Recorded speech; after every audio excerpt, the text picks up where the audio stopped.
माता की जय, भारत माता की जय, भारत माता की जय, वंदे मातरम, वंदे मातरम, वंदे मातरम।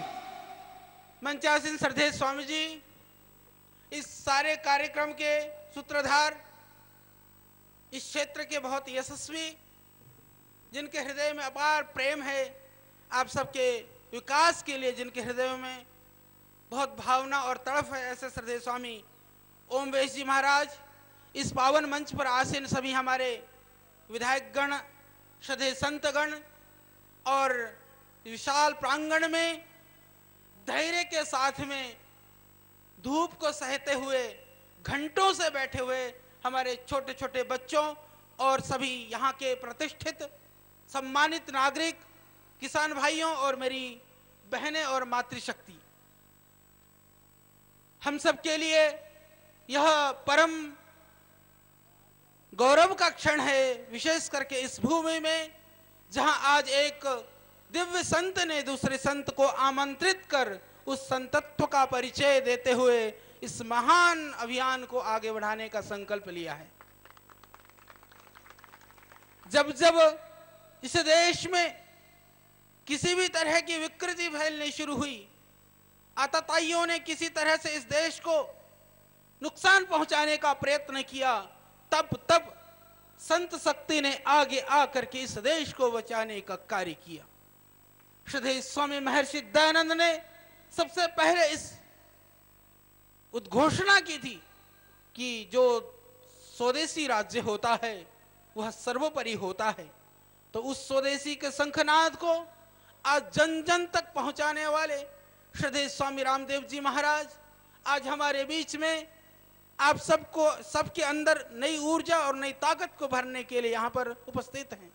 मैं एक बात आपको याद दिलाना चाहता हूँ, श्रद्धेय स्वामी जी उनकी दृष्टि में एक संत थे, महापुरुष थे, उसके बाद सडनली ऐसा क्या हुआ कि श्रद्धेय स्वामी जी उनके आंखों के एक किरकिरे बन गए। आप जानते हैं कुछ नहीं घटित हुआ।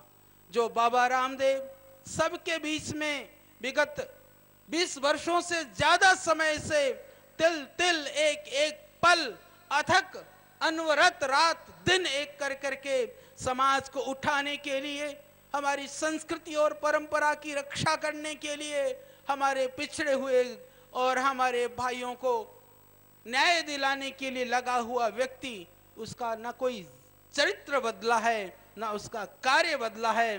पहले स्वामी जी संस्कृति की रक्षा के अभियान में थे तो अच्छे थे, क्योंकि उनके लिए कोई खतरा नहीं था। जब श्रद्धेय स्वामी जी ने काला धन, भ्रष्टाचार और व्यवस्था परिवर्तन की बात की तो मानो उनकी दुखती हुई रग में श्रद्धेय स्वामी जी ने हाथ रख दिया। यही श्रद्धेय स्वामी जी का गुनाह था और इस गुनाह को करने के बाद भी हम गुनाह करते जा रहे हैं। यदि काला धन की बात को उठाना गुनाह है तो हम लाख बार करेंगे, और भ्रष्टाचार को देश से मिटाने की बात यदि गुनाह है तो भी हम करते रहेंगे, क्योंकि इस गुनाह को करने का साहस और साथ आप सब हमें देते हैं, इसीलिए हम पूरी ताकत के साथ जुटे हुए हैं।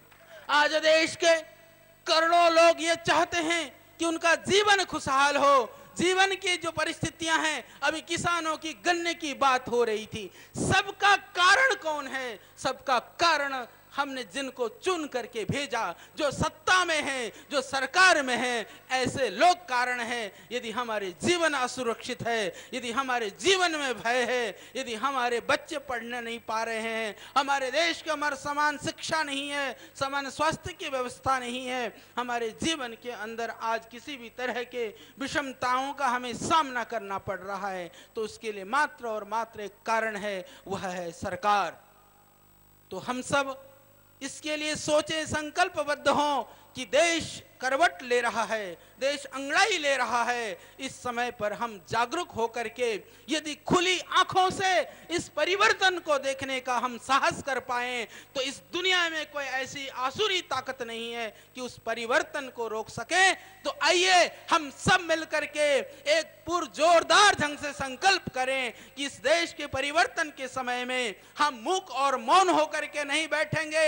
आज देश सुरक्षित नहीं है बाहर से, आज देश सुरक्षित नहीं है अंदर से। आज हमारे देश में जो हो रहा है, मेरी माँ बहन बेटी सुरक्षित नहीं है, मेरे सेना जो सिपाही हैं सुरक्षित नहीं है। तो इस तरह के असुरक्षित वातावरण को बनाने वाले इन आसुरी शक्तियों का हमें सफाया करना है। आगे आने वाले समय में हमें देखना है हमारा कौन है, हमारा पराया कौन है।